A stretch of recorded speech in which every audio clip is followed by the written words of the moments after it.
एबीजीज़ जो है वो स्पेशली हम जब भी कहीं क्लिनिक्स में काम कर रहे होते हैं तो वहाँ पे एबीजीज़ का पता होना बहुत इम्पॉर्टेंट है, क्योंकि सबसे पहले आपको एबीजीज़ में क्या पता और लगता है अगर पेशेंट हाइपॉक्सिक है या नहीं, यानी कि ऑक्सीजन की वैल्यू, ये बिल्कुल प्रॉपर ऑक्सीजन की वैल्यू आपको सबसे पहले बताता है कि पेशेंट हाइपॉक्सीमिया में तो नहीं चला गया।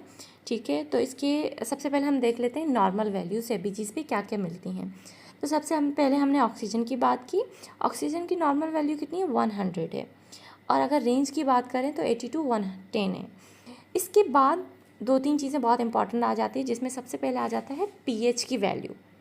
सो पीएच की वैल्यू जो है आपको बता रही है पेशेंट में आइदर एसिडोसिस हो रहा है या अल्कलॉसिस हो रहा है। ठीक है, इसके लिए हम पीएच, कार्बन डाइऑक्साइड और बाइकार्बोनेट को देखते हैं। ठीक है, सो पीएच की नॉर्मल वैल्यूज़ क्या है? 7.40। और अगर रेंज की बात करें तो 7.3.5 से 7.45। ये रेंजेस बहुत इंपॉर्टेंट है, आपको याद करनी होंगी। और कार्बन डाइऑक्साइड की नॉर्मल वैल्यू क्या है? 40 है। और रेंज की बात करें तो 35 से 45 है। और बाइकार्बोनेट की बात करें तो 24 नॉर्मल वैल्यू है और रेंज है 21 से 28 के दरमियान।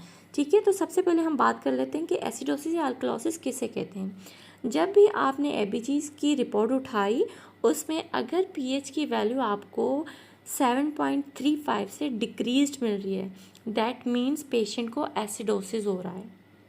ठीक है, सबसे पहले आपने ये दिमाग में बिठाना है, पीएच डिक्रीज्ड है दैट मीन्स एसिडोसिस हो रहा है। दूसरी चीज़, अगर पीएच इंक्रीज्ड है यानी कि 7.45 से ज़्यादा आ रही है, तो आपने दिमाग में डायग्नोज कर लेना है कि पेशेंट को अल्कलॉसिस हो रहा है। ठीक है, उसके बाद हम देखते हैं कि अल्कलॉसिस और एसिडोसिस या तो रेस्पिरेटरी कॉज की वजह से होता है या फिर मेटाबॉलिक कॉज की वजह से होता है। और अगर रेस्पिरेटरी की बात करते हैं तो हम जो है वो बात करते हैं लंग्स प्रॉब्लम्स की, यानी कि एसिडोसिस हो रहा है, रेस्पिरेटरी की वजह से हो रहा है, तो ऑर्गन कौन सा इन्वॉल्व होगा? लंग्स होगा। और अगर एसिडोसिस या अल्कलॉसिस हो रहा है, प्रॉब्लम मेटाबॉलिक की वजह से हो रहा है, तो ऑर्गन कौन सा इन्वॉल्व होगा? किडनी। ठीक है, यानी कि किडनी की प्रॉब्लम हुई तो मेटाबॉलिक एसिडोसिस या अल्कलॉसिस। और अगर लंग्स की प्रॉब्लम हुई तो रेस्पिरेटरी एसिडोसिस या अल्कलॉसिस, यानी कि प्राइमरी कॉज को हम देख रहे होंगे। ठीक है, सो अगर प्राइमरी कॉज मेटाबॉलिक है तो आपका रेस्पिरेटरी सिस्टम जो है ना बहुत प्रॉम्प्टली कंपनसेट करता है कि बॉडी की जो ब्लड की पीएच है वो नॉर्मल हो जाए। कंपनसेशन क्या है कि पीएच डिक्रीज या इंक्रीज़ हो रही है तो उसको कंपनसेट करने के लिए दूसरे फैक्टर इंक्रीज़ या डिक्रीज़ हो रहे हैं। ठीक है, तो यहाँ पे अगर आपके रेस्पिरेटरी प्रॉब्लम यानी कि लंग जो है वो प्राइमरी कॉज है एसिडोसिस या अल्कलॉसिस का, तो आपका मेटाबॉलिक जो है ना वो थोड़ा टाइम लगाता है। लेकिन अगर किडनी की वजह से एसिडोसिस या अल्कलॉसिस हो रहा है, यानी कि मेटाबॉलिक अल्कलॉसिस या एसिडोसिस हो रहा है, तो जो है वो आपका रेस्पिरेटरी सिस्टम बिल्कुल प्रॉम्प्टली जो है को कंपनसेट करता है। और मेटाबॉलिक कंपनसेशन तकरीबन कितना टाइम लेती है? 24 से 48 आवर्स लेती है। क्यों लेती है? स्पेशली ये वाइवा का क्वेश्चन है, क्यों लेती है? क्योंकि रेस्पिरेटरी यानी कि लंग्स की इन्वॉल्वमेंट, तो लंग्स की इन्वॉल्वमेंट में हमें क्या मिलेगा? लंग्स क्या कर रहे होते हैं? ऑक्सीजन और कार्बन डाइऑक्साइड को एक्सचेंज करवा रहे होते हैं। अगर प्राइमरी कॉज मेटाबॉलिक है यानी कि किडनी में है, तो रेस्पिरेटरी और लंग्स हमारे बिल्कुल सही हैं। ठीक है ना, तो वो फटाफट जो है वो कंपनसेशन स्टार्ट कर लेंगे। लेकिन अगर रेस्पिरेटरी में ही प्रॉब्लम आ गई तो अब वो क्या करेंगे? ऑक्सीजन और कार्बन डाइऑक्साइड की एक्सचेंज तो हो ही नहीं पा रही, और हर ऑर्गन को ऑक्सीजन ज़रूरी होता है अपने काम करने के लिए। इसीलिए मेटाबॉलिक सिस्टम थोड़ा डिले जो है वो रिस्पॉन्ड करता है कंपनसेशन के लिए। ठीक है, सो ये सारी बातें कर ली। अब रेस्पिरेटरी का हम जब फैक्टर देखेंगे ना, पहले हमने बात कर ली पीएच डिक्रीज़ है तो क्या होगा? एसिडोसिस, इंक्रीज़ है तो अल्कलॉसिस। अब हमें सेकंड बात ये पता लगानी है एबीजीज़ में कि either it is because of respiratory या फिर मेटाबॉलिक।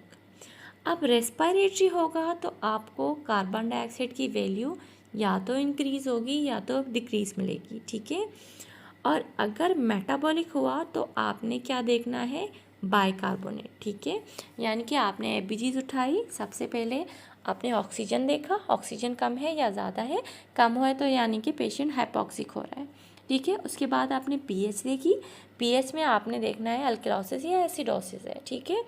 अब आपने पीएच में डिफाइन कर लिया आइदर अल्कलोसिस या एसिडोसिस, फिर आप उसका कॉज देखेंगे कि कार्बन डाइऑक्साइड बढ़ा हुआ है यानी कि एसिडोसिस है और कार्बन डाइऑक्साइड इंक्रीज़ है यानी कि रेस्पिरेटरी प्रॉब्लम है, ठीक है।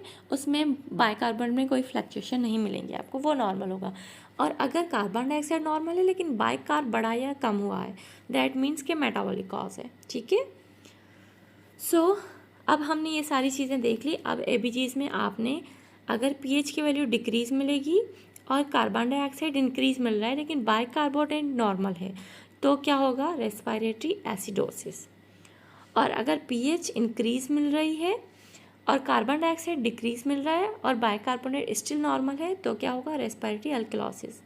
हमने स्टार्ट में ही बात कर ली, कार्बन डाइऑक्साइड की वैल्यूज़ फ्लक्चुएट होंगी तो रेस्पिरेटरी प्रॉब्लम्स हैं, ठीक है। और बाइकार्बोनेट की वैल्यूज फ्लक्चुएट होंगी तो फिर मेटाबॉलिक कॉज है, ठीक है। So same for metabolic acidosis, pH decreased है, एसिडोसिस है डिक्रीज्ड है, और आपने कार्बन डाइऑक्साइड देखा वो नॉर्मल है लेकिन बाइकार्बोनेट डिक्रीज है, तो इससे हमें क्या पता लगा कि ये मेटाबॉलिक एसिडोसिस है। और सेम फॉर मेटाबॉलिक अल्कलोसिस, जिसमें पीएच आपको इंक्रीज मिलेगी लेकिन कार्बन डाइऑक्साइड नॉर्मल मिलेगा और बाइकार्बोनेट की वैल्यू बढ़ी हुई मिलेगी, तो उसको आप क्या कहेंगे, दिस इज मेटाबॉलिक अल्कलोसिस।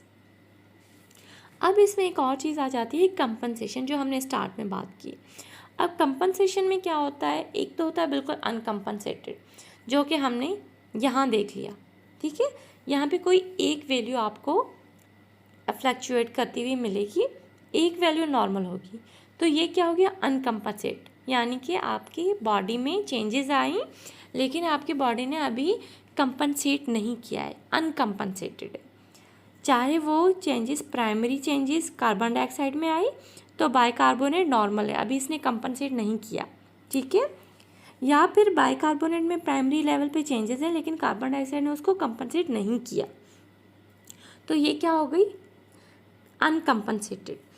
दूसरी आ जाती है आपकी पार्शियली कंपनसेशन। अब इसमें क्या होगा, दोनों वैल्यूज़ में फ्लक्चुएशन होगी लेकिन पीएच स्टिल नॉर्मल रेंज में नहीं होगा, तो वो हम कहेंगे कि ये पार्शियली कंपनसेटेड है। और अगर दोनों वैल्यूज़ ने एक दूसरे को कंपनसेट करके पीएच नॉर्मल कर दी ब्लड की, तो दैट मीन्स कंप्लीट कंपनसेशन हो गई। सो एबीजीज में सबसे पहले हम क्या देखेंगे, ऑक्सीजन, पेशेंट हाइपोक्सिक तो नहीं है, ठीक है, रेंजेस आपने याद करनी है।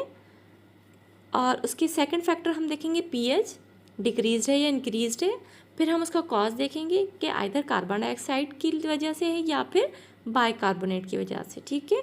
उसके बाद हम देखेंगे कंपनसेशन हो रही है, अगर हो रही है तो पार्शल हो रही है या फिर फुल हो रही है, कंप्लीट हो रही है। So that was all about ABGs.